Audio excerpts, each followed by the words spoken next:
Bom, então tá bom. Medidas econômicas anunciadas para hoje, medidas importantes para socorrer o país no meio dessa crise, que além de ser uma crise grave sanitária, é uma crise muito grave, obviamente também no ponto de vista econômico. As medidas adotadas hoje visando aí proteger principalmente as pequenas empresas, as médias empresas, para pagar salário para quem ganha até 2 salários mínimos, juros mais baixos no cartão, mais tempo no cartão, essas medidas que foram consideradas importantíssimas nesse momento da economia, presidente. Nós estamos numa fase que temos que buscar uma transição, né, para o Brasil que vai se apresentar depois de passar essa onda aí do coronavírus. Então hoje teve o Banco Central e a Caixa Econômica anunciaram medidas que foram muito bem recebidas pelo mercado e pelas pessoas também que estão empregadas, em especial aquelas que estão vinculadas a pequenas e médias empresas. Pois é, o Banco Central, através do Roberto Campos, ele anunciou aí uma medida, né, que nós vamos pagar via empréstimo 2 meses de salário para todos os trabalhadores de pequenas e médias empresas. E os juros de 3,75% ao ano. E lá na frente vão ter 3 anos para pagar pagar para o Banco Central e para também alguns bancos particulares que fizeram parte desse pacote, né, para socorrer, então, pequenas e médias empresas. A outra medida veio da Caixa Econômica Federal, através do seu presidente ali, o Pedro Guimarães, né? Ele anunciou uma taxa de juros para o cheque especial de 2,9% ao mês. Ainda está alto, sabemos disso, mas até há pouco tempo, Datena, era 14% ao mês. Tá? E outra que eu acho extremamente importante, até eu agradeci por questão pessoal até, né? 5 bilhões de empréstimos às santas casas do Brasil. Os juros é 10% ao ano. Agora, os juros, muitos contratos, né, feitos no passado, muitos empréstimos na base de 20% ao ano. E mais ainda, essas santas casas que pagam 20% ao ano, automaticamente vão passar para 10%. Então, hoje as duas medidas econômicas têm uma importância muito grande que atinge aqui a questão social, para segurar o emprego, né, que junto com o vírus aí, algumas medidas, né, estão sendo tomadas por parte de autoridades estaduais e municipais que têm atingido o emprego. A dose do remédio é um pouco tanto grande, né? Exagerada. Então, o efeito colateral dessas doses exageradas veio o desemprego. Tá? Então, nós estamos ajudando as pequenas e médias empresas, via Banco Central dessa vez, a manter esse pessoal empregado. E, obviamente, quem optar por isso tem o compromisso de manter, nos próximos 2 meses, essas pessoas empregadas. Eu acho que essas medidas têm colaborado muito para a gente encurtar essa descendência aí, né, essa quantidade grande que estamos tendo de desempregos pelo Brasil. Mais tarde a gente pode até falar sobre isso. Eu sei que o senhor não tem muito tempo, mas eu não quero essa polarização política, discussão política por causa dessa crise terrível que a gente está passando agora. Então vamos falar das medidas, né? Isso, obviamente, em contato com a sua equipe econômica. Quem entende de economia é o Paulo Guedes, em contato com a sua equipe econômica, o senhor pede ao Paulo Guedes os principais conselhos em relação ao que se deve fazer com a economia, né? Então acredito que essas medidas foram tomadas em consonância com o ministro Paulo Guedes. No caso do ministro Mandetta, não é? O seu relacionamento com ele depois daquele pronunciamento que o senhor fez continua normal e ele continua dizendo que continua no cargo até que o senhor queira e não sai do cargo até que o senhor queira e está fazendo o possível para tomar medidas, primeiro de prevenção a quem trata as pessoas. Isso é muito importante, né? Os equipamentos básicos para médicos, para enfermeiros, para quem trabalha em hospital, importação de testes e tudo mais. Isso está sendo agilizado a cada dia, não é, presidente, com o ministro Mandetta? E como é que está o seu relacionamento com o ministro, que parece, pelo que o ministro disse até agora, é normal, que não afetou nada? Datena, se me permite, Datena, até fazer uma correção. Eu não tenho problema político com ninguém, não estou em campanha, nunca ataquei ninguém, raramente eu tenho reagido a alguns ataques. E o problema, em grande mas não é o parte, senhor, é não. político. Não é o senhor, não. Não é o senhor. Ah. Eu ia falar de uma coisa, se o senhor me permitir, eu falo até mais tarde, mas eu não queria politizar essa entrevista. Não é isso que eu estou falando, não é o senhor. Fica tranquilo, não tem politização, não. Tá bom. A minha linha é a mesma desde o começo. Não, eu entendi, eu entendi. É que daqui a pouco eu explico por quê. Vamos então falar sobre a questão da saúde, quais são as medidas que a saúde está pretendendo tomar para a gente combater esse vírus terrível aí. Primeiramente, o meu relacionamento com o Mandetta é excepcional, sem problema nenhum. Eu até costumo chamar, me desculpa, você pode não gostar, tem um tal de mídia vírus ali, que toda hora alguém prega uma notinha que há desentendimento entre eu e algum ministro. Assim foi com o Moro no passado. Foi o Paulo Guedes, que ficou uma semana no Rio de Janeiro, como ele ficou uma semana lá, a mídia começou a falar que eu estava batendo de frente com ele e seria demitido. Zero a possibilidade de sair. O Mandetta é a mesma coisa. Ele está fazendo um excelente trabalho agora. Obviamente, quase que diariamente, né? Eu tenho diariamente os relatos lá. Amanhã, por exemplo, tem uma reunião no Alvorada, onde vou tratar com ele e mais ministros um pequeno redirecionamento do que está sendo feito até agora, tá certo? Porque o vírus evolui, nós temos informações do mundo todo como as questões estão sendo tratadas, inclusive certos mitos nós estamos desfazendo, a questão das mortes na Itália, por exemplo, a maioria das mortes não tem nada a ver com o coronavírus, nada a ver, e eram pessoas que estavam numa região fria e todas com a média de idade de 80 anos. Então, a gente vai fazendo e vai redirecionando aqui amanhã, com toda certeza, teremos novidades para anunciar para o Brasil de medidas sendo tomadas pelo governo federal. O senhor pode, pelo menos, adiantar que tipo de medida o governo vai tomar para, primeiro, proteger quem está nos protegendo, né? Que reclama de falta de luva, olha só, respiradores para os hospitais. O senhor pode adiantar essas medidas? Não posso adiantar. Agora, pode ser que não ocorra, né? Porque se mudar alguma coisa drasticamente até amanhã, pode ser que não ocorra. Por exemplo, mas a ideia nossa é começar a contratar aí, os hotéis, tá certo? Para possível acolhimento de pessoas idosas, né? Ainda não infectadas até, essa é a ideia, ainda não infectadas, né? E outros hotéis com pessoas talvez infectadas. Sei que essa fica mais difícil, porque você precisa de mudar toda a estrutura do hotel. Então a ideia é botar no isolamento as pessoas idosas, que não possam ter o devido tratamento familiar para atender esse caso. Essa é uma das medidas. E a outra é começar a redirecionar o isolamento vertical, que o horizontal, temos informações que não foi a melhor medida tomada por alguns países. Né? Se bem que, olha só, para nós aqui no Brasil, pode ser que não seja tudo isso que aconteceu em alguns países. No brasileiro, nós temos notícias aqui, informações, que o uso do medicamento da hidroxicloroquina tem sido utilizado de forma até ampla por alguns médicos pelo Brasil.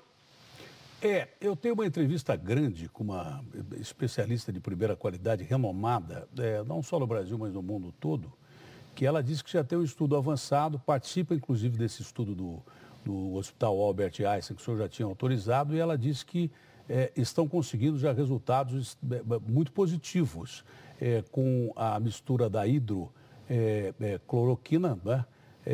Com a azitromicina. Diz que tem cara que estava em estado grave, que já deixou a UTI, entendeu? Então, está dando resultado.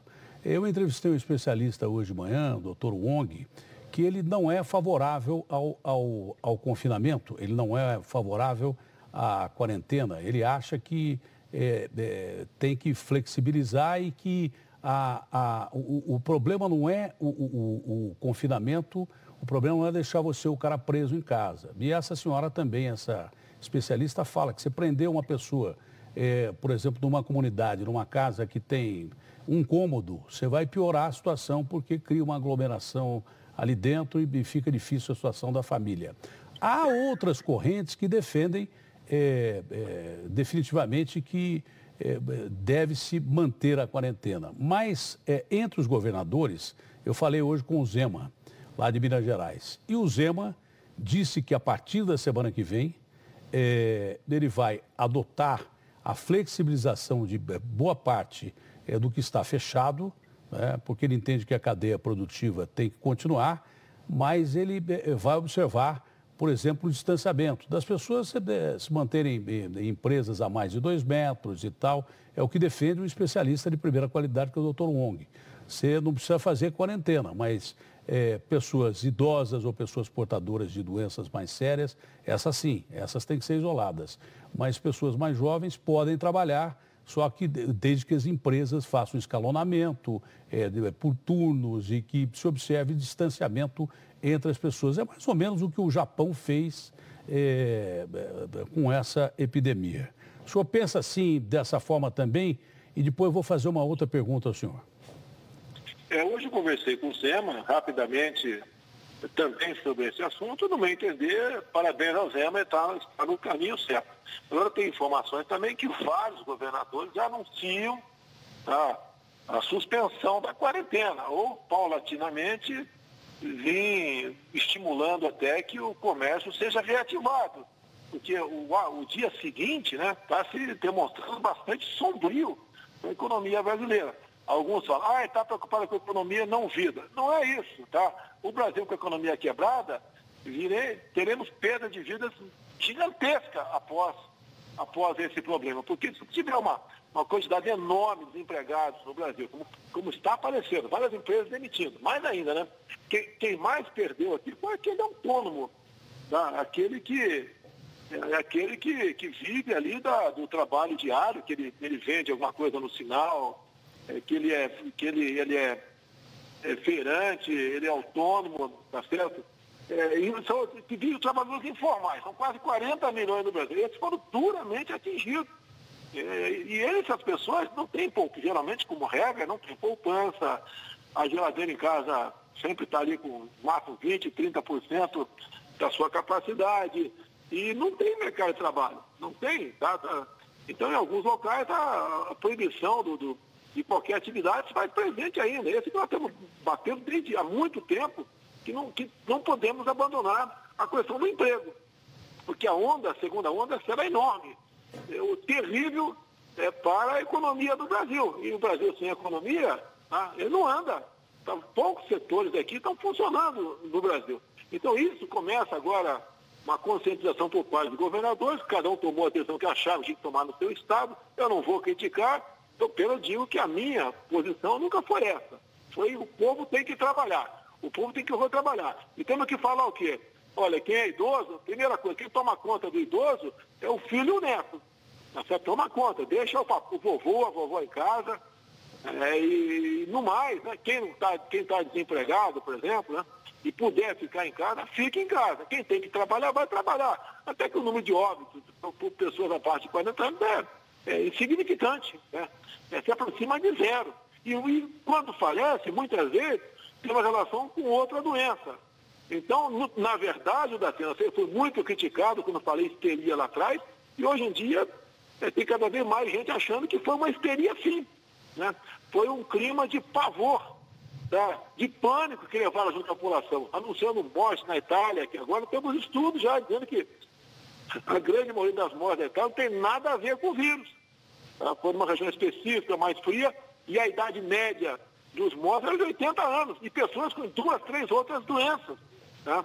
Então, desfazer esse clima de pânico, que pânico também é uma doença, e buscar partir para a normalidade. E nós aqui estamos fazendo a nossa parte, preparando leite de UTI, preparando respiradores, máscara, etc.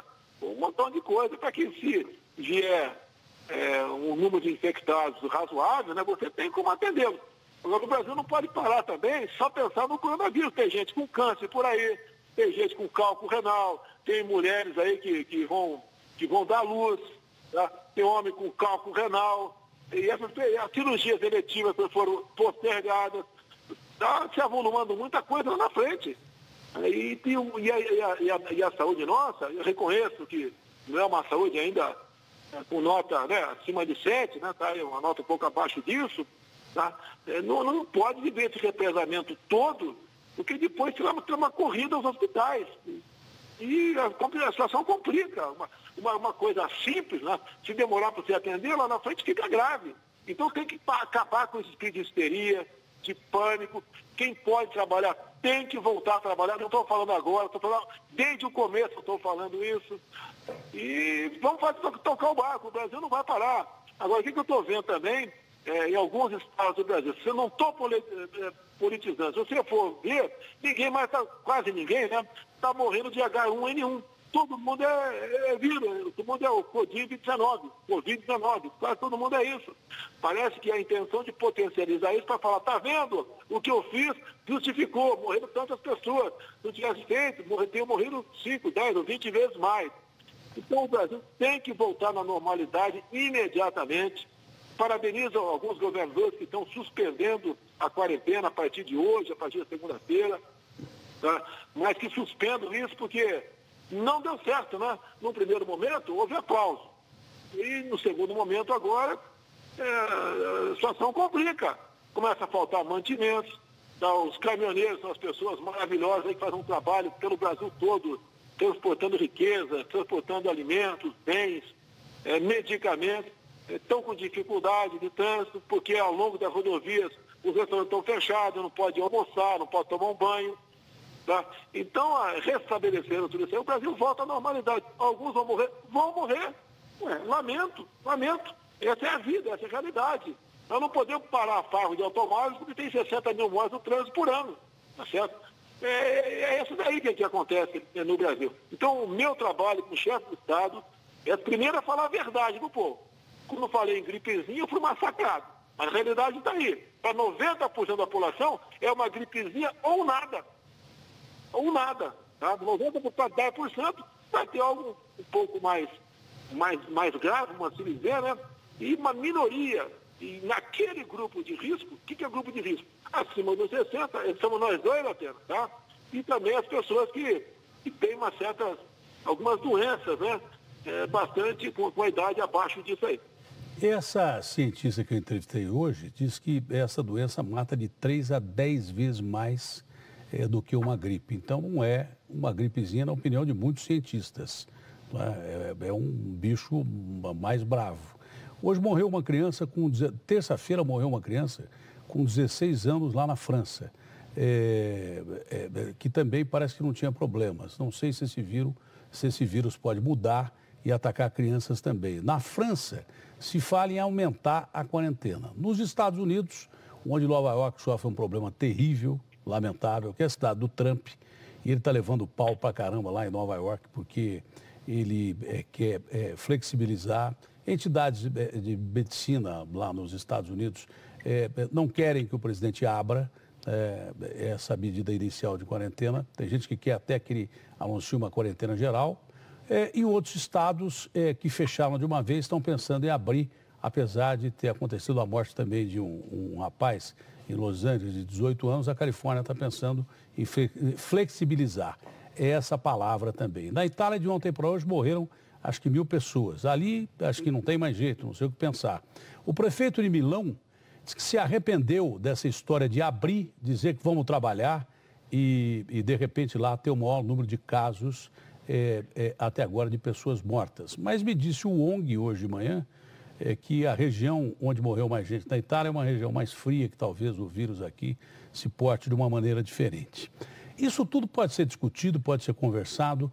O senhor não acredita que o tom do discurso do senhor, que provocou um rebu aí no país inteiro, que talvez não tenha pegado bem? O senhor acha que foi o jeitão do senhor falar que não pegou bem? O senhor reconhece que foi isso? Que poderia ter dito de uma forma diferente ou não? Ou não muda absolutamente nada do que o senhor disse? Ô, Datena, eu estou sempre no João 8,32, tem que falar a verdade. Se alguém não gosta, paciência. Eu falei no linguajar para o povo entender isso aí. Eu estou com dados na minha frente aqui agora sobre os dados oficiais do nosso governo. Até 29 anos, nenhuma pessoa morreu no Brasil, dos 59 mortes. Tá certo?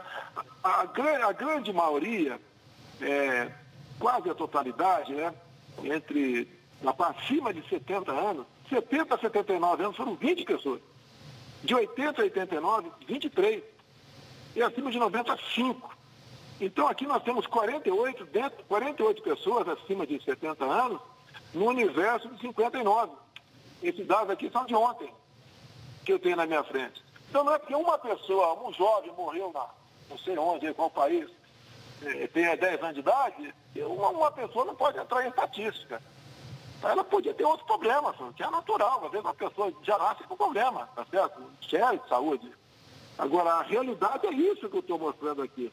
Nós estamos com 59 óbitos aqui, ainda mais, tá?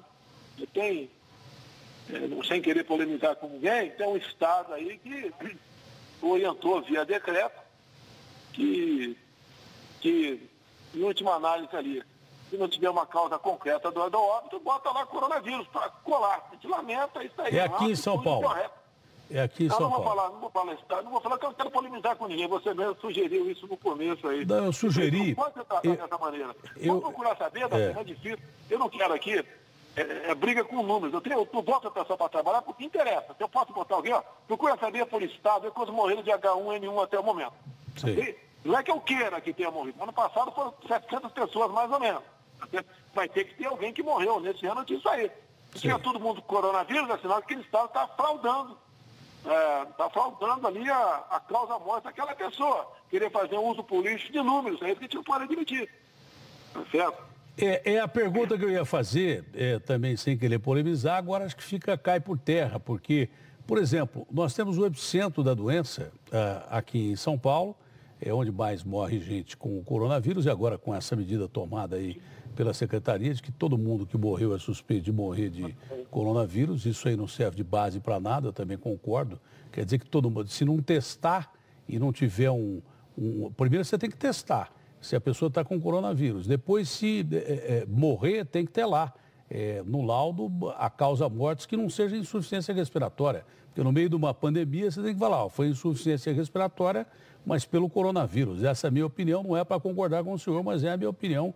Parece uma coisa mais lógica. Quanto mais perto do número que você tem de mortos ou infectados, você vai usar o tipo de combate, o tipo de remédio, o tipo de atitude que você vai tomar. Nesse ponto, eu sou obrigado a concordar com o senhor mesmo. Eu concordo. Ontem eu discuti aqui com a Secretaria de Segurança, que dizia que tinha um número enorme de pessoas mortas em IML e que não estavam sendo deslocadas desse IML, e disseram, mas IML não é coronavírus. E o que é então? No meio de uma pandemia, não estava lotado o IML, agora está, só pode ser coronavírus.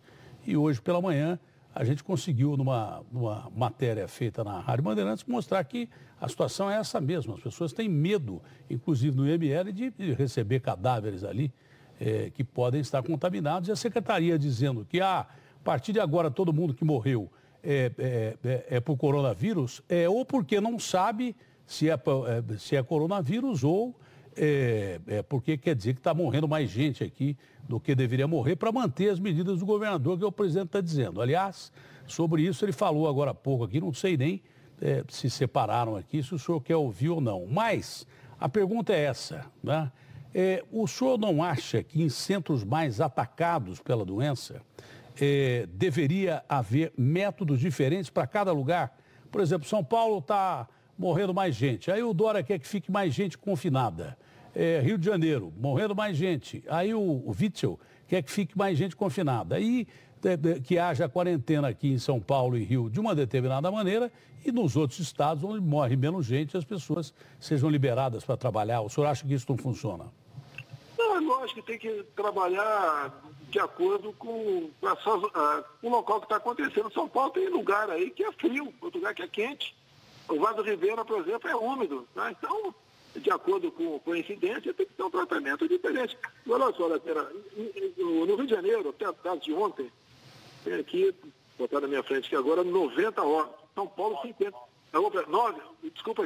9 no Rio e 58 em São Paulo. Eu sei que a população é quase 3 vezes a distância, né? A diferença, mas está muito grande para São Paulo. Então, tem que ver o que está acontecendo aí. Não pode ser um jogo de números para favorecer o interesse político. Olha, morreu tanto aqui no meu estado, então justificou as medidas que eu tomei. Não é por aí. O senhor não está acreditando nos números aqui de São Paulo? O senhor acha que estão super Não, esse de São Paulo não estou acreditando. Não estou acreditando nesse número de gente. Até depois do decreto do governador aí. E eu vi uma entrevista dele agora há pouco. ele falou que na Itália não tomaram o devido cuidado com os velhinhos. Os velhinhos estavam dentro de casa, não estavam na rua passeando. Tanto é que lá a média é acima de 80 anos. E acima de 80 anos, a gente sabe que a tendência é a pessoa ficar em casa, não se locomover. Então não adianta querer torturar números de fora do Brasil para justificar ações aqui dentro.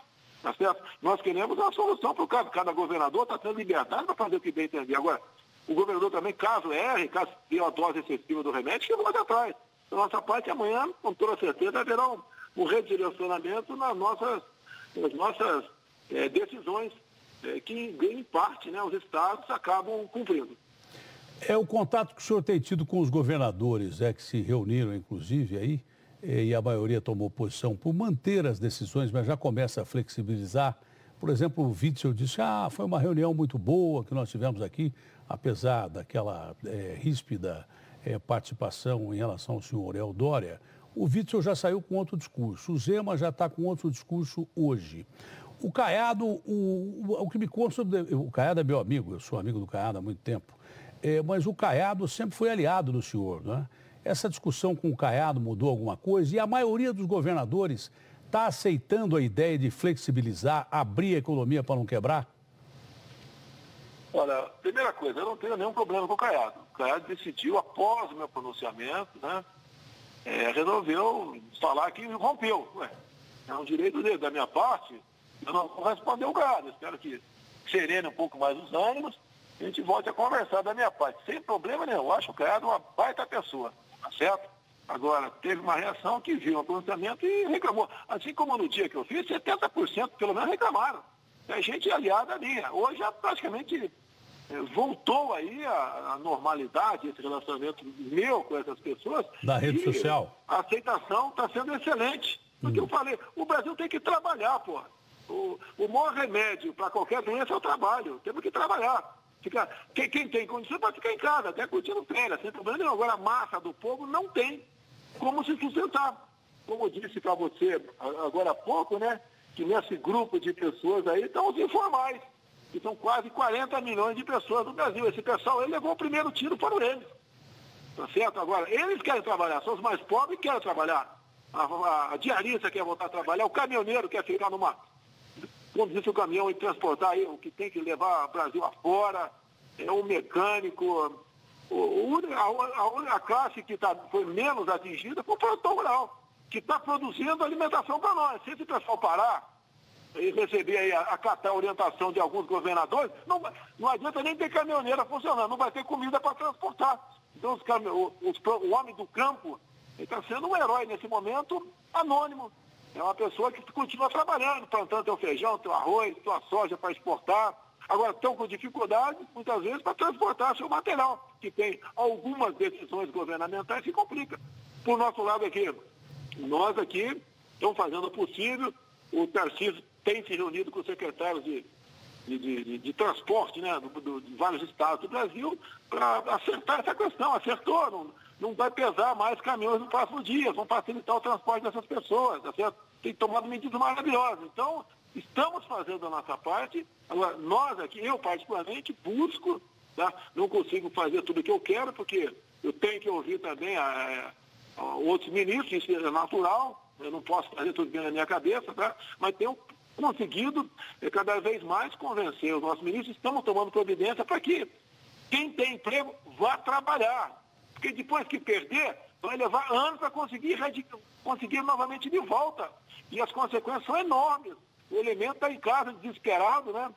E quer levar o pão para casa, para a sua família, não tem dinheiro, acabou o dinheiro dele. Não podemos agir dessa maneira de forma irresponsável. Que o vírus vem, mais forte, mais fraco, vem, estamos tomando a providência, tá? É igual uma chuva, vai aparecer, você vai se molhar e toca o barco. Você não pode simplesmente se esconder, se enclausular, eu vou ficar de quarentena, né? 30, 20, não sei quantos dias em casa, e tudo bem. Não é tudo bem, não é assim. Tem gente nos Estados Unidos, universidade que é o Simão, fazendo projeção de até uma possibilidade de 400 mil mortos por causa do coronavírus aqui no Brasil. Que universidade que é, Simão? É Stanford, onde é? Tem pesquisa feita lá. Oxford, de que possam morrer 400 mil pessoas no Brasil. Os nossos analistas aqui, os nossos cientistas aqui, lhe passam uma posição diferente dessa, completamente diferente dessa, presidente?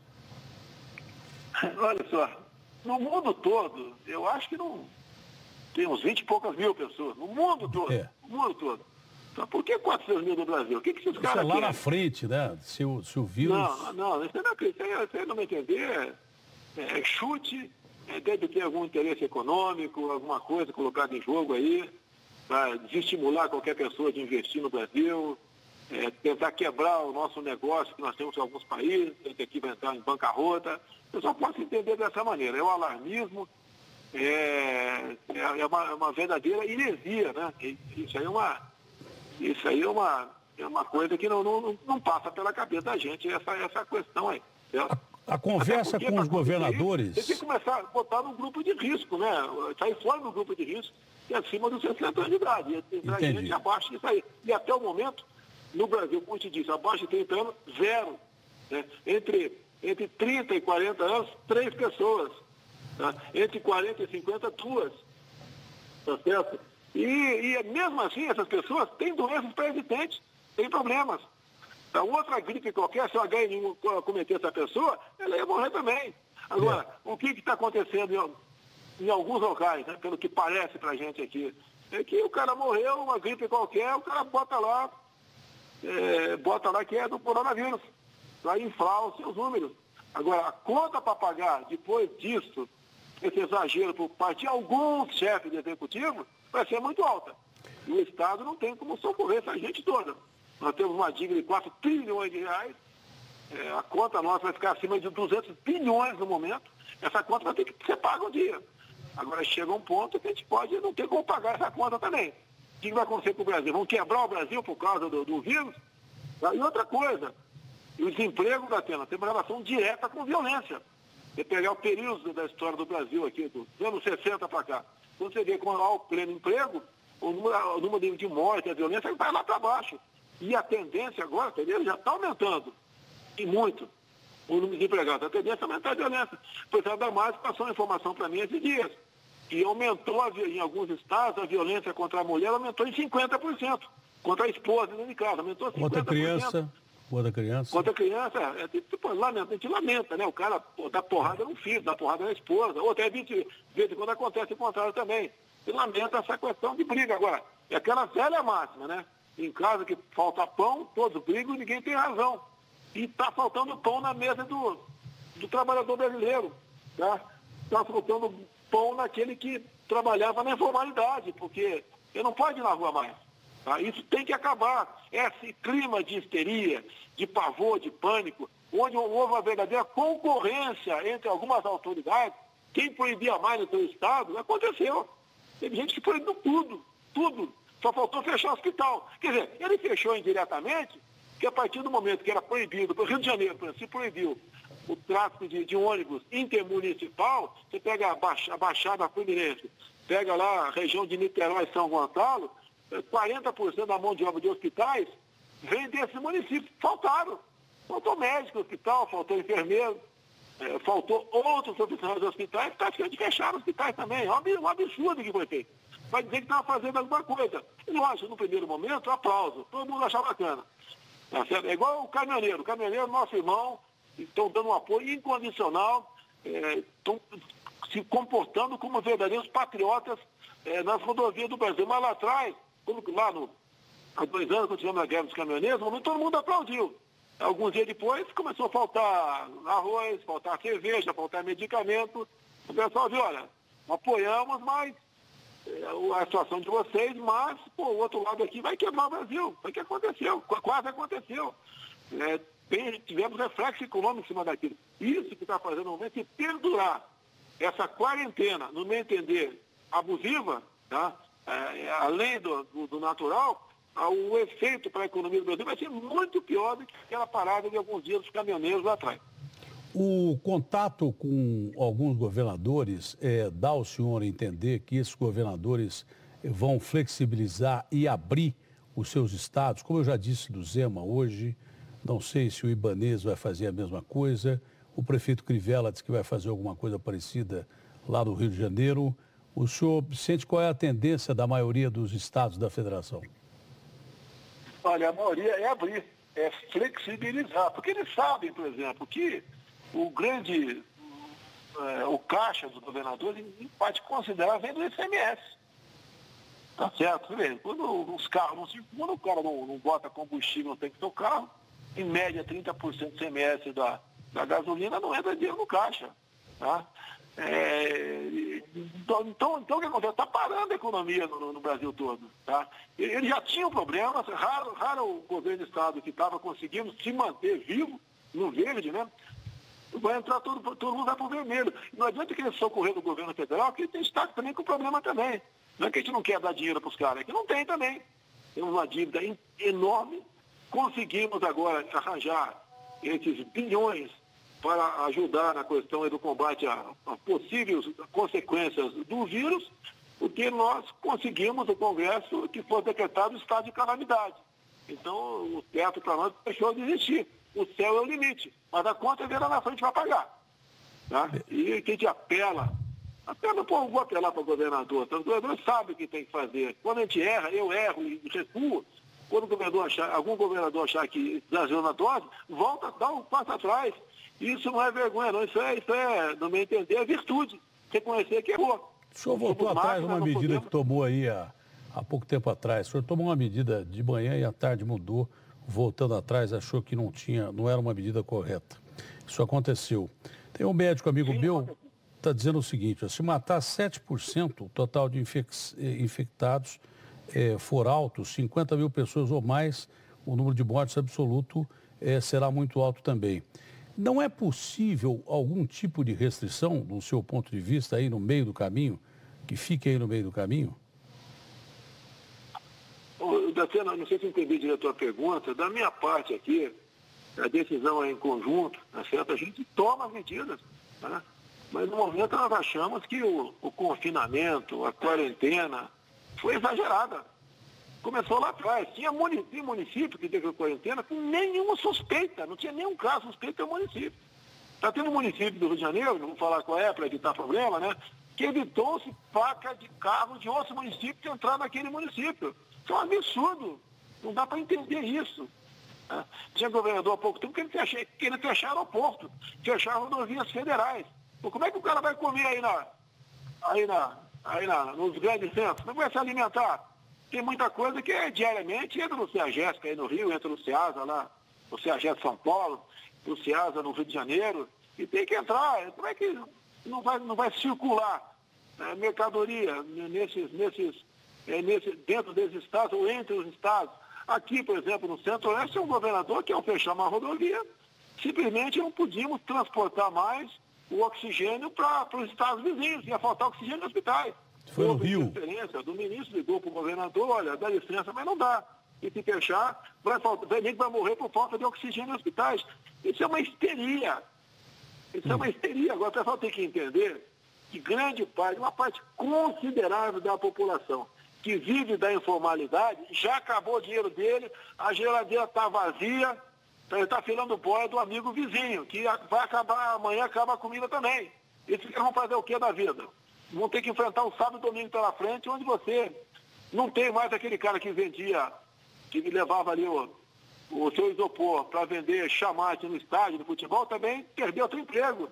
Tá? Não sei quando vai voltar isso aí. Logicamente, evitar aglomerações. O caso de futebol, se o estádio cabe 50 mil pessoas, vende ingresso para 10%, tem que ser por aí. Shows, por enquanto, eu acho que tem que ser mantido para evitar, esperar um pouco mais. Inclusive, o Datena chegou aqui no Brasil, aqui, mas não sei o preço que custa, mas vamos conversar amanhã. Você faz um teste para saber se você já está imune a isso daí. Chama-se imunocloroterapia. Tá?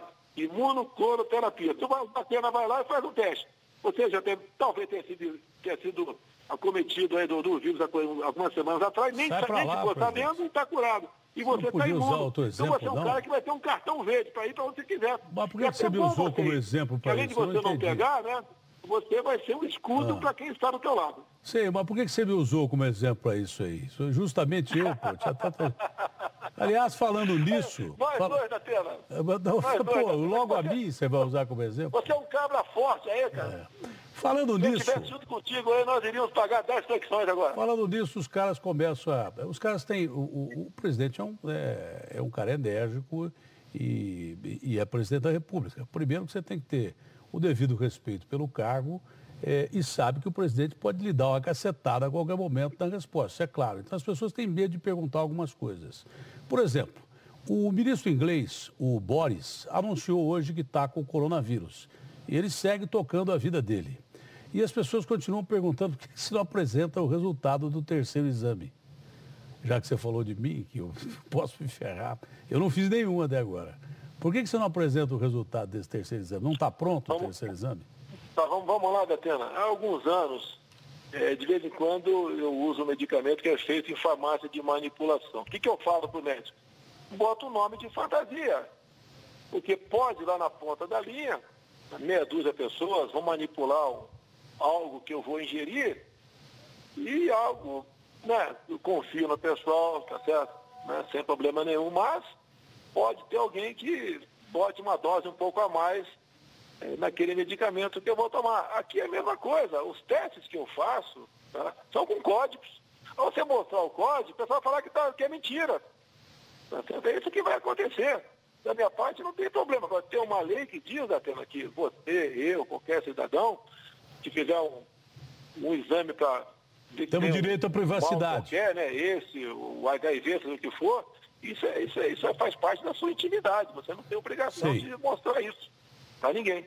Mas se eu te perguntasse assim, o senhor está com o coronavírus, o senhor responderia o quê? Eu fiz um exame dia 13, né, de março, e outro dia 17. Ambos deram negativo. Já fez mais um? Se a máquina da verdade aí, tá, pode botar a minha voz aí para a máquina da verdade analisar. Não, o senhor fez mais um? Fez mais um? Eu fiz 2. 2 até agora? Eu fiz 2. O segundo já é conhecido? O segundo já é conhecido? Não, eu falei, eu divulguei que ambos deram negativo. Os dois deram negativo. O terceiro o senhor não vai fazer? Olha, a recomendação médica para fazê-lo, Datena, é você apresentar algum sintoma, tosse, febre. E você não tem nada disso? Falta de sabor. O cara está tomando aí um negócio qualquer, um suco de abacaxi, não tem gosto de nada. Sabor e olfato. É isso aí, com toda certeza está infectado. Sal e açúcar. Sabor e olfato. Sal e açúcar, se você quiser saber o primeiro item. Sabor e olfato. Isso estão descobrindo, mas que foi aqui no Brasil. Os nossos cientistas, depois que começaram a divulgar. Você não sente gosto ou então não sente cheiro. E sabor é ou salgado ou doce. Daqui a pouco também eu estou dando aula de coronavírus, de tanto que eu estou ouvindo falar de coronavírus por aí. Datena, como eu referi a você, foi de forma respeitosa. Você não, eu sei. Eu claro. Eu estou brincando, mas também perguntei para você de forma respeitosa, claro. O senhor é presidente da República. O senhor é presidente da República. E a gente quer saber, porque hoje em dia os grandes líderes não escondem nada, né? O senhor levou a facada, foi lá, mostrou que levou a facada, fez a operação. Por isso que a gente espera a transparência sempre dos grandes líderes, com pior que seja a doença que o cara esteja, não é? O Bruno Covas aqui, por exemplo, tem um câncer seríssimo e anunciou. Foi por isso que eu perguntei, apenas por isso que eu perguntei. Bom, outra coisa que as pessoas têm um medo desgraçado de perguntar para o senhor, eu teria várias maneiras de perguntar isso, não é? Mas quando o senhor se pronuncia com firmeza, o senhor se pronuncia, às vezes até contra alguns argumentos de alguns ministros e tal, contra alguns argumentos de alguns parlamentares, os caras têm um medo de perguntar para o senhor uma pergunta muito simples. Né? O senhor seria capaz de dar um golpe e fechar o Brasil, ou o senhor jamais faria isso? Eu nunca vi ninguém perguntar isso para o senhor de forma direta. Quem quer dar o golpe jamais vai falar que vai dar, Datena. Tá certo? É o que acontece. Olha só, eu estou quase na metade do segundo ano de mandato aqui. Não tomei nenhuma medida contra a imprensa brasileira, diferentemente de outro partido lá atrás, que queria o controle social da mídia, tá certo? que aprovaram aí, por exemplo, no primeiro momento, o Marco Civil da internet, a intenção, a regulamentação por decreto e abusar, entrar nessa área. Teve um projeto da Câmara que chegou para mim aqui, aprovaram lá, né? Triplicando a pena para crimes na internet. Você faz um meme aí, você pode pegar o leitor de cadeia. Que negócio aí, que loucura é essa? Eu vetei. Eu acho que na Câmara derrubaram o veto, está no Senado. Não, já está no Senado, foi votar. A Câmara derrubou o veto, olha só, tá certo? E desafeto deu do PSL, pô, a maioria votou para manter o veto, mas perdemos. Algumas pessoas que brigaram comigo no PSL, quando me exigi transparência, votaram para derrubar o veto para me atingir. Mas está tirando a nossa liberdade de imprensa enorme, que são as mídias sociais.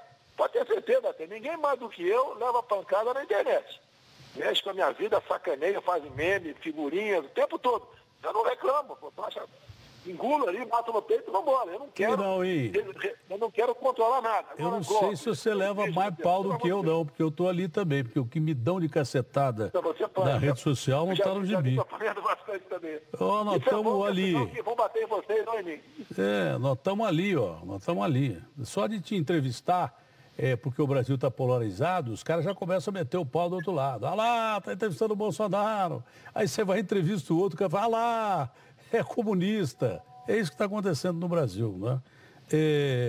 O presidente, nessa questão de não acontecer mesmo uma crise institucional, e o senhor tem dado mostras até agora que essa não é a perspectiva. Nessa questão de não chegarmos a essa crise institucional, até que ponto, nesse aspecto da quarentena, o senhor vai permitir que as federações continuem fazendo aquilo que o senhor não quer, que é a quarentena, que volte a trabalhar? Até que ponto o senhor vai permitir, como presidente da República e dentro da lei, o senhor vai permitir que os governadores continuem batendo no peito, alguns governadores, como o Dória aqui em São Paulo fez? Eu não vi a entrevista dele. O senhor disse que viu, eu não vi. Sinceramente, eu não vi a entrevista do Dória agora há pouco, porque eu pedi uma entrevista para ele ontem, ou anteontem, ele não deu, não é? Mas eu não vi a entrevista dele agora, não sei o que ele falou. Mas até que ponto o senhor, como presidente, permite que unidades da federação, estados da federação, porque isso aqui é República Federativa do Brasil, o regime é presidencialista, isso aqui não é parlamentarismo, não é nada, isso aqui é presidencialismo, ao que me consta ainda é. E até que ponto o presidente vai deixar os governadores tomar atitudes que o governo central acha que não sejam as atitudes corretas? Até que ponto o senhor vai permitir isso? Datena, olha só, somos uma federação, tudo bem, mas os governadores têm um campo livre pela frente, né? Se porventura eu achar que entrou na esfera federal, eu tenho o poder judiciário para recorrer, não posso chamar um governador e falar, olha, você não faça isso. Por exemplo, tá? Decreto que alguns governadores e prefeitos fecharam quase 3 mil loterias classes lotéricas pelo Brasil. Então, como é que eu pude resolver isso aí? Baixando um decreto. Aí vem um ex-deputado aqui conversar comigo, né? Um ex-deputado veio falar comigo aqui, o Mauro Pereira, do Rio Grande do Sul, veio falar comigo. E na hora eu vi que ele tinha razão naquilo que está fazendo. Nós incluímos no decreto nosso as casas lotéricas como serviço essencial e foram reabertos imediatamente. Quer dizer, nós aí derrubamos parte de decretos de alguns governadores e alguns prefeitos. A casa lotérica, que serve para pagar conta, que serve para o cara receber o dia do Bolsa Família dele, tá certo? Então, receber o seguro-desemprego, os caras fecharam, pô, isso é maluquice, pô, é maluquice. Okay? E tem mas não tem aglomeração ali na casa lotérica? A casa lotérica para o cara receber o benefício dele. Então, isso eu resolvi. Não é que eu estou puxando a orelha, por decreto, eu pude fazer isso aí. Agora, nas demais coisas, eu tenho que entrar com ação na justiça. Se eu achar que eu estou errado, eu entro, eu posso ganhar e posso perder na justiça. O caso do Mandetta, que é um bom ministro, a gente já viu que é um bom ministro, está conduzindo muito bem as ações da saúde, claro que com a sua aprovação. Dentro das regionalidades, dentro da posição do ministro que o senhor confia, porque senão o senhor já tinha dado uma bica dele, seria melhor deixar o ministro da Saúde tomar as posições em relação a cada estado da maneira que ele quer? Ele mesmo tem dito, olha, tem morrido pouca gente aqui, tem morrido pouca gente ali, essas medidas não deveriam passar diretamente pelo ministro da Saúde e ele tomar essas decisões ou não? Datena, aqui não é eu isolado, cada ministro faz o que dá na cabeça, não. Não é assim que funciona, não. Eu sei. Tá certo? Quando eu me candidatei, eu tinha um compromisso de campanha. O ministro, por exemplo, defender o desarmamento, ele pode chamar responsabilidade. Durante a minha campanha, eu quero saber qual é a minha linha. Eu defendo a família, a liberdade religiosa. Então, o ministro extrapolar nessa área vai ser chamado a responsabilidade. Agora, não é total liberdade para ele, não é. Tá? Eu tenho meu posicionamento também, eu tenho uma vivência, 28 anos dentro do parlamento, 15 anos de exército brasileiro. Eu chegar para o ministro, olha, isso aqui tem que ser feito nessa direção. E outra, eu discuto com o ministro, eu não imponho a minha vontade. Ele pode ganhar, e muitas vezes eu ganho. Não é? Entendeu? Então, uma vez está fazendo o seu trabalho, parabéns. Conversei com ele, o redirecionamento tem que haver, a questão do isolamento vertical e horizontal. Amanhã nós vamos discutir isso daí. Medidas com toda certeza, outras redirecionamentos acontecerão, é sinal de modéstia da nossa parte, né? Para a gente buscar atender aqui as possíveis vítimas do coronavírus. Essa é a nossa intenção. Não é dono da posição, ninguém é dono da posição dele aqui. Eu peguei o Paulo Guedes, é um super-ministro, eu peguei há 3 semanas ou 4, né? O Inmetro, implodiu o Inmetro. Os caras estavam lá preparando uma portaria para trocar todos os tacógrafos no Brasil. Preço de cada tacógrafo, R$ 1.900. Tá? Total de veículos que usam tacógrafo, é ônibus, é caminhão, é van, 1.600.000. Tá? A aferição que era feita de 2 anos, eu passar para 1 ano. Eu não tenho o valor da aferição aqui, vou chutar aqui R$ 200, R$ 300 aqui. Tá? Cheguei para Paulo Guedes, entre outras coisas que eu vi, queriam ali trocar os taxímetros do Brasil todo. No Rio de Janeiro são 40 mil os taxistas que iam ter que gastar R$ 400 no novo taxímetro. Queriam botar um chip em cada bomba de combustível no Brasil para falar sobre o volume de combustível. Né? Está errado isso aí, pô. Vai levar um prejuízo a essas pessoas, obrigar o caminhoneiro que já vive no sufoco, gastar mais R$ 1.900, o cara da van a mesma coisa, os taxistas, etc. O cara do posto de gasolina que ia pagar a conta. Quem bota o combustível lá na ponta da bomba, não é o dono do posto que ia pagar. Implodir, mandei todo mundo embora. Acabou, ponto final. Foi radical. Pelo amor de Deus. Quem está tomando uma decisão dessa, com a liberdade que a gente dá, não está pensando na população brasileira. Está pensando em outra coisa que não é a população brasileira. Então tem o poder de interferir e vou continuar interferindo, sem problema nenhum. Tá? A Receita Federal trocou. Né? Trocou. Se tiver que trocar em outros órgãos, vamos trocar também. Ponto final. Agora, eu sou presente para isso. Votaram em mim. Eles não votaram em nenhum ministro. Respeito todos os ministros. Quem manda sou eu. Acho excepcional o trabalho que eles fazem, voluntarioso. A grande maioria não vive, pode dispensar o salário de ministro, que é R$ 33 mil, vai continuar a vida tranquila.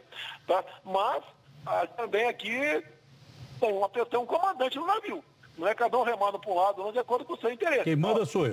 Quem manda sou eu. Um quer ir para a África, outro quer ir lá para a América do Norte, outro quer ir lá para a América do Sul. Não, cada um vai ter o que dá o rumo desse navio aí. Entendi. Mas, inclusive, o vice, né? Que o senhor disse que o vice... O senhor disse para mim isso, que o vice é a coisa mais importante que existe para não ter trairagem do vice. Mas o Mourão disse assim, acho que o presidente errou no tom e tal, não foi isso que ele quis dizer, não foi bem isso que ele quis dizer. O senhor conversou com o Mourão sobre isso ou não? Eu conversei com o Mourão, olha, se for falar em polidez, com todo respeito ao Mourão, ele é mais tosco do que eu. Mas muito mais tosco, não é porque é gaúcho não, tá certo? É mesmo, é? Muito mais tosco do que eu. Alguns falam que eu sou até um cara muito cordial perto do Mourão. Mas o Mourão é um companheiro aqui, um pau para toda obra, né? E ele é o único que não é demissível no governo, então ele pode ficar à vontade, tá certo? Pô, eu quero distância dele, eu não vou entrevistar o Mourão nunca fiz, não vou entrevistar. Se ele vai ser duro. Agora, algumas reivindicações aqui que eu vejo no dia a dia. Eu sou um apresentador que apresenta um programa popular e que vê coisas do dia a dia. Começou a desaparecer alimento de prateleira, porque tinha muita gente comprando e porque tem sacana que esconde para aumentar o preço. Tá? Isso é uma barbaridade, um negócio. Os caras começaram a vender gás de cozinha, que, aliás, antes dessa crise, o senhor abaixou o preço para caramba do gás de cozinha, a R$ 100 o botijão. E o pior de tudo, que é um crime contra a saúde, eu fiz 3 ou 4 denúncias sobre o cara falsificar álcool gel. Primeiro tinha um picareta que falsificava álcool gel para adicionar com água ou qualquer outro produto e você vender o cara. Primeiro risco, né, é o cara usar aquela porcaria, é pior do que não usar. O cara usar aquela porcaria que ele acha que ele está protegido, ele não só pode morrer daquilo, como espalhar a pandemia e espalhar para a família dele. E nós temos uma lei no nosso Código Penal de 80 anos, que é crime contra a saúde inafiançável, que o cara tem que responder por 10 ou 15 anos. Prenderam 3 ou 4 caras aqui em São Paulo, a equipe do Garradop, do Nico, do Palumbo, o Garradop chefiado pelo Nico. Os caras foram e foram liberados. Eu falei, mas como? É crime hediondo, inafiançável, no meio de uma pandemia. A última, o cara foi preso misturando etanol no meio de álcool para cabelo, no meio de uma pandemia. Quer dizer, o cara devia ficar preso pelo Código Penal que nós já temos. Mas um deles, o delegado, foi baixo e qualificou como crime hediondo contra a saúde. Mas, de repente, foi relaxada a prisão também. Então, esse aspecto. Primeiro, temos risco de desabastecimento ou não, né? Que medidas o governo pretende tomar contra essas pessoas que sacaneiam o povo brasileiro numa hora dessa e, principalmente, quem vende remédio falso e mexe com a saúde pública, presidente? Ô, Datena, nós tivemos um decreto aqui definindo quais profissões essenciais, né, que o cara pode trabalhar independente da vontade do prefeito, do governador. Tá? Agora, na verdade, tudo passa a ser essencial. O elemento que faz uma faxina ali no hospital, ele é essencial, pô. Não pode ter talvez uma o mais importante. Não pode ter uma contaminação generalizada lá dentro do hospital também. Por que a gente faz aqui? Eu estou me expondo o tempo todo, falando que está errado esse método do confinamento, mas os governadores têm liberdade para fazer isso daí. Tá certo? Então, esse é o trabalho nosso aqui. Né? Então, quando o presidente se fecha ao longo de rodovias, restaurante, borracharia, loja de autopeça, o caminhoneiro pode ir daqui para o Ceará, né? Chegar na Bahia, quebrar o caminhão dele, ou furar 2, 3 pneus, não tem mais estepe, ele vai parar ali. O que ele acaba fazendo? Não vai, pô, não vai. Tá? Então é isso que está acontecendo no Brasil, está faltando bom senso por parte de algumas autoridades executivas, estaduais e municipais, para ter essa visão e para ter aí a virtude, né, de, ao perceber que está fazendo algo que foi além do esperado, do desejado, voltar atrás. O país tem que voltar à normalidade. O que eu falo? Vamos trabalhar. O brasileiro quer trabalhar. Vamos trabalhar. O vírus a gente vai enfrentar. Vamos deixar em casa o colega, o pai, o avô, o pai, o bisavô, vamos tratá-lo com devido respeito, tá certo? Vamos ver quem está em grupo de risco. E esse tratamento, essa atenção começa com a família. Não é? Eu não posso botar uma pessoa na casa, onde tem um velhinho no Brasil, e escalar uma pessoa para tomar conta 24 horas por dia, dessa pessoa por dia, não. Então é isso que tem que ser feito. A gente estava decolando na economia, tudo muito bem. Criamos quase 1 milhão de empregos no ano passado. Perdemos já tudo isso aí. Tá? Agora, perdemos por quê? Alguns agindo de forma assodada, né? Fazendo concorrência. Olha, eu sou o cara que mais fechei no meu estado. Eu fechei tudo no meu município. Não deu certo. E o povo também não quer mais isso. Vamos enfrentar o vírus. Vai chegar, vai passar. Infelizmente, algumas mortes terão. Paciência, acontece. E vamos tocar o barco. Porque as consequências depois dessas medidas equivocadas vão ser muito mais danosas do que o próprio vírus. Eu costumo dizer, nós não podemos ter um remédio, aqui no final das contas, tá certo? A dose vai ser tão grande, né, que o número de problemas, de mortes, vai ser muito maior do que o vírus em si. É questão de bom senso. O senhor não acha que vai ser preciso usar, de alguma forma, força para impedir que a circulação das pessoas seja observada? Porque o senhor acha que, na realidade, o processo de quarentena não vai durar muito tempo. Mesmo porque quarentena Eu gostei de uma resposta do Caiado, que falou assim, precisa avisar a Bolsa de Valores, o pessoal que mexe com número, eu não mexo com número, que quarentena não são 40 dias, pode terminar a qualquer momento. Então o senhor acha que isso aí não vai acontecer no Brasil, como aconteceu na Espanha, na Itália, de polícia pegar as pessoas na rua e levar para dentro de casa ou para o hospital, botar multa, prender? O senhor acha que realmente vai acontecer a flexibilização, se não geral do país, pelo menos quase que em todas as unidades da federação? Pô, da pena, olha só. Nós, políticos, nós temos que ser leais à vontade popular. O que está ocorrendo de manifestações no Brasil, como carreata, pela volta da normalidade, é uma coisa fantástica. Tem movimentos marcados para sábado, para domingo, para segunda-feira. Teve em Maringá, teve em vários municípios, Balneário Camboriú, Santa Catarina, vários municípios com movimentos, bastante grande nesse sentido. Não é possível que o prefeito ou o governador não veja o que está acontecendo. Tá? E nós temos que atender isso daí, porque afinal de contas, nós temos aí o Reuquinol pela frente, que é a hidroxicloroquina, que está dando certo no Brasil. Nós, inclusive, ontem a Anvisa assinou o protocolo para que o Hospital Alberto Einstein comece oficialmente fazer o teste em pessoas infectadas, tá? E a solução está aí, ninguém está chutando. Eu tenho falado há muito tempo no hidróxido. Os Estados Unidos, o Trump está fazendo a mesma coisa. Nós temos contato, a nossa Anvisa, com o equivalente à Anvisa, o FDA nos Estados Unidos. Tá? Temos contato com outros países, tá, que estão trabalhando nessa área, com cientistas brasileiros, pessoas excepcionais, maravilhosas. Está dando certo, pô. Não tem que acabar com esse... O HC aqui faz tempo que testa isso. Governadores, prefeitos, sustenta esse negócio. O HC... Faça uma campanha para o pessoal de grupo de risco ficar em casa. Quem é jovem aí evita se movimentar nesse momento, evita sair. Logicamente, eventos que conglomerem muita gente tem que ser evitados. No mais, é normalidade, é trabalho.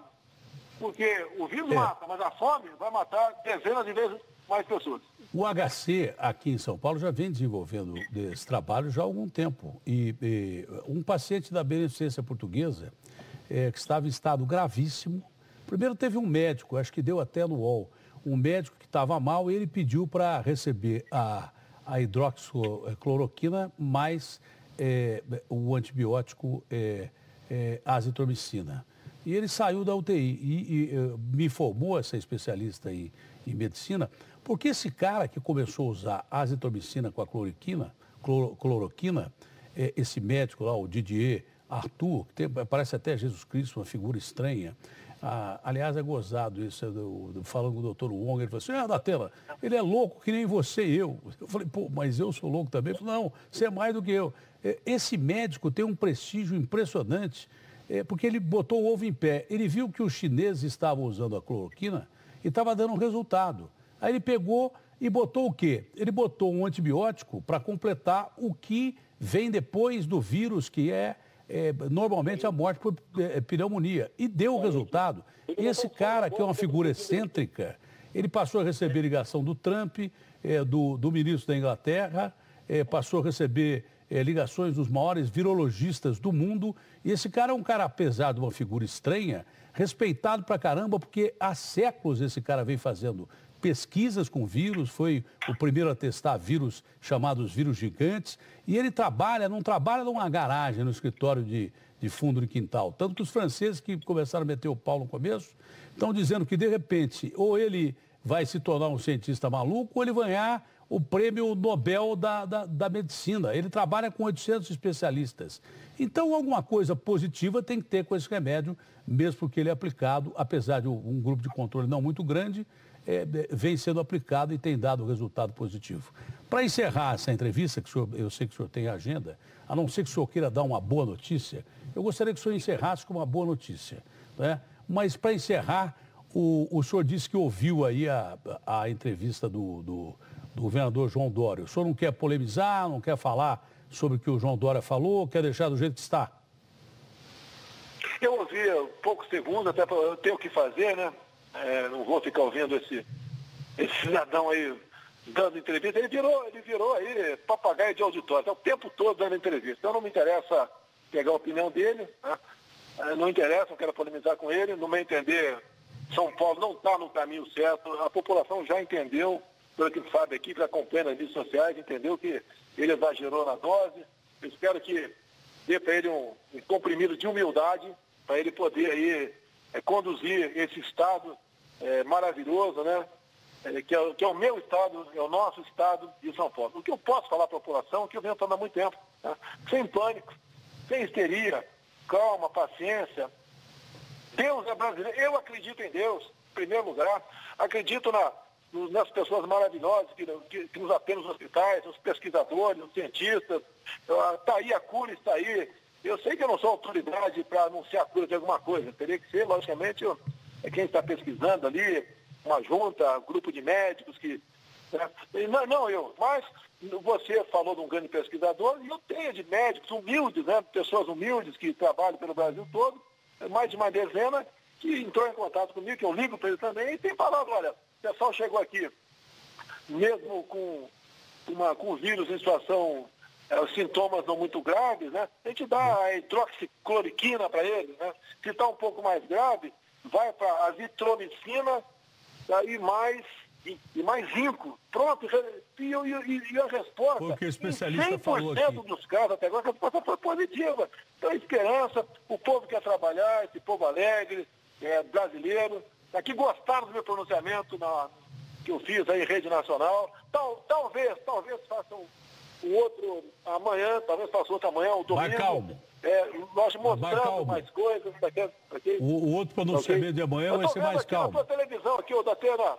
Cloroquina tira 4 pacientes de UTI. Parabéns, Datena. Você está tendo...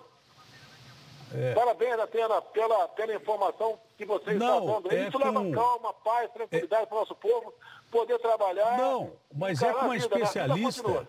É com uma especialista renomada aqui de São Paulo, uma especialista super renomada internacionalmente, que ela fala, inclusive, dessa última associação, o senhor está por dentro aí, que além da hidroxicloroquina, que você fala melhor do que eu aí, com a azitromicina, tem que botar o zinco também, e tem dado um resultado positivo. Você está por dentro, está mais por dentro do que eu, porque eu não sabia disso. Ela falou. E fala de uma série de coisas, de remédios, inclusive, para hipertensão, que podem ser trocados, porque tem alguns remédios que favorecem, remédios para o coração, que favorecem que esse vírus ataque. E algumas pessoas defendem já, como o Didier está defendendo lá na França, alguns especialistas, não sei, essas que também defendem, talvez até o uso desse medicamento, não só em pacientes graves, como o Mandetta anunciou, que antes de chegar de uma forma mais grave, você possa usar esse medicamento para que realmente a pessoa não vá para a UTI. Uma última pergunta. Você me responde na bucha se eu perguntar? Hein? Depende da pena. Vamos lá. Como depende?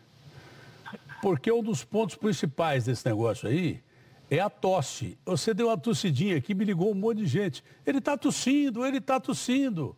Você engasgou, presidente? Eu respondo. Datena, eu tenho um problema de refluxo. Então, geralmente, antes de conversar contigo, sabia que você ia ligar, né? Ele tocou o telefone, eu falei alguma coisa e tossi. É sempre assim. Depois engrena. Tá certo? Então, a questão aí do refluxo, o que acontece? Nada além disso. Hoje eu conversando com essa senhora que vai falar sobre isso aqui, não perca, hein? Porque é importante que são os remédios aí, inclusive a cloroquina com azitromicina e zinco, mas os remédios que estão sendo pesquisados de uma maneira definitiva, é uma especialista fantástica, são os remédios que estão sendo pesquisados em busca da cura dessa porcaria aí. Então, é importante a gente falar nisso. Presidente, não tem mais nenhuma notícia boa para o senhor anunciar aí, porque eu estou preocupado realmente com os profissionais da área de medicina, não só com os profissionais da área de medicina, mas sem esses caras, a gente não vive. Porque se eles começarem a morrer, quem vai nos atender se a gente cair no hospital? E eles estão reclamando realmente da falta de máscaras e tal. E uma última colocação, que o secretário Wanderson falou outro dia, que a gente vai fazer mais testes. Testando mais, ele disse assim, é provável que a gente esteja entre os países mais afetados do mundo. Eu não sei se o senhor acredita nisso. E se o senhor pode me dizer que as importações de máscaras, insumos de outros países, principalmente da China, que volta a trabalhar, lá que a curva já é descendente, o seu mercado já está normalizando, se essas máscaras vão chegar, se esses testes vão chegar, se tem empresas aqui no Brasil, por exemplo, lá na Itália, a Ferrari está ajudando a produzir respiradores. Por que as nossas indústrias automobilísticas aqui, se funcionarem, não poderiam produzir esses respiradores que são fundamentais para manter a vida do cara enquanto o cara está lá sem poder respirar, presidente? Para encerrar isso aí. Ô, Datena, vamos lá. Quarta-feira eu conversei com o presidente chinês, o Xi Jinping, tá? E está aberto a importação de material da nossa parte para combate aí ao vírus, tá? Uma conversa excepcional, voltar nesse sentido e voltar também para tranquilizar o tocante a que ele compra de nós. Nós temos que garantir que o campo está produzindo. O cara não pode parar, falar para o pé de lá para a soja dele, para aí, a soja vai crescer, vai madurar e vai ter que ser colhida. Então a conversa foi nesse sentido. Aqui no Brasil nós fizemos uma reunião aqui com o Tribunal de Contas da União, o presidente do Supremo Tribunal Federal, entrou a CGU, a AGU. Então o que acontece? Até para dar uma certa garantia ao gestor, aquele que está assinando a nota de compra ali. Por exemplo, quando você fala em produção de material aí de respiradores, por exemplo, o empresário, ele quer aumentar a produção dele, mas tem que ter a garantia que vai ser comprado. Porque olha só, vamos supor aqui que na segunda-feira o Alberto Einstein informe, olha, está constatado, né, o presidente aí, juntamente com a Anvisa, liberou aí a pesquisa na última quinta-feira, e quem tiver sintoma leve vai ser aplicado aqui o hidroxicloroquina, e quem está em estado grave vai também com azitromicina e zinco. Acabou, não vai ter necessidade de respirador. Uma quantidade mínima. Esse cara não pode fabricar aí 300, 500, 600, 1000 respiradores e ficar ali na fábrica dele. Então, eles têm o compromisso, tem assinado termo de compromisso conosco, que a gente vai comprar a produção dele. Agora tivemos que fazer um acordo com o TCU e com o Supremo Tribunal Federal. O cara que mandar, fabrica aí. Então o cara fabrica, gasta lá 20, 30 milhões de reais. E depois, não precisa mais, porque já tem aí o Reuquinol está curando todo mundo. Esse cara vai pegar para fazer o quê com os seus respiradores? Então isso demorou algum tempo também, mas estamos sendo de acordo nesse sentido para que a gente possa, então, nos preparar para receber, né, os possíveis infectados aí. Cada dia é um dia. O senhor se pronuncia, o seu pronunciamento à nação será amanhã, é isso? Não, talvez amanhã, Datena. Talvez amanhã. Não pode mudar, vou estar com o Mandetta amanhã. Hoje à noite eu preparo o pronunciamento da manhã, tá certo? Mas amanhã pode ser dado o redirecionamento pelo Mandetta. Ele fala, eu acho que não é o caso, eu concordo com ele, obviamente. A gente passa para domingo, ou não faz mais. Eu não quero culpar. Tá? E se eu fosse o Dória, teria ocupado todo dia a Rede Rádio e Televisão, tá certo? Mas eu não sou o Dória. Eu sou uma pessoa que, uma vez vindo para a Rádio e Televisão, eu quero dar um recado, né, que realmente tenha que ser dado à nação brasileira. Tá? E além de um recado de esperança, mostrando para onde o Brasil está indo, e não fazendo campanha para 22. Tá? Então é isso que acontece conosco. Então, a princípio, talvez, pode ser, quem sabe, amanhã eu ocupe às 8h30 da noite, por 5 minutos, a rede de rádio e televisão do Brasil. Vai ser mais calmo? O pronunciamento vai ser mais calmo? Vai ser mais tranquilo? Não, vai ser verdadeiro, Datena. Tá bom. A interpretação depende de quem está nos ouvindo. Eu não estou, com todo respeito à população brasileira. Sim. Eu João 832, a verdade acima de tudo. Se vai gostar ou não. Eu falo, não é que o povo quer ouvir, é que o povo tem que ouvir. Entendi. Paciência, né? Se eu for mal, se porventura eu fico candidato no futuro à reeleição, eu vote no outro, pô. Tem bons nomes aí, né? Quem ficou em segundo, terceiro, quarto lugar são bons, bons nomes com toda certeza, ok? Bom, o senhor foi tranquilo até o fim da entrevista, o senhor nem falou do Dória, só falou o nome dele uma vez. Pensei que o senhor fosse explodir antes, eu não quis polemizar. Também não seria mais fácil a gente agir assim daqui para frente? Né? O senhor, por exemplo, eu não vou nem falar negócio de imprensa, senão o senhor começa a meter o pau num órgão, no outro.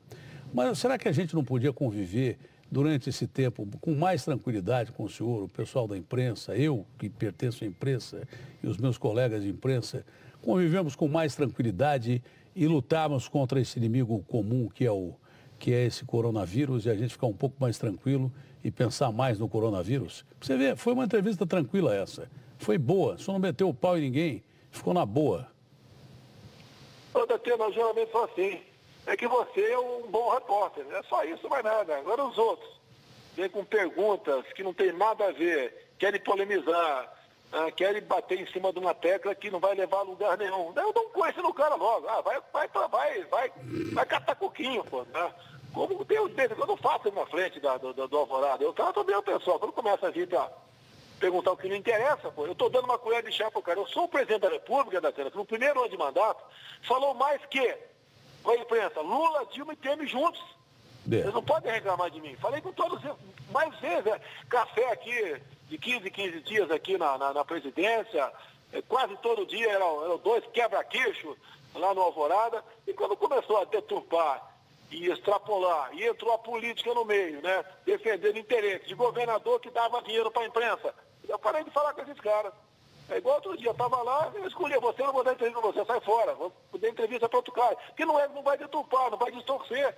E a população precisa da verdade. E o veículo, né, são vocês. Agora, tem péssimos veículos, né, de comunicação. Tá bom, a gente parar agora, tá bom, não tá não? A gente parar agora. Não, da minha parte não tem bronca não, Datena. Eu sei, mas é melhor, para que ficar metendo pau? Foi bom até agora. Eu também sou um cara bravo pra caramba, que o senhor nunca brigou comigo. É isso. Mas eu sempre fiz as perguntas que eu tenho que fazer. Eu sempre fiz as perguntas que tive que fazer, inclusive na época da rádio. E teve um cara que falou assim, olha, o Bolsonaro se sente mais à vontade falando para determinados apresentadores, porque eles deixam ele falar o que ele quer e tal.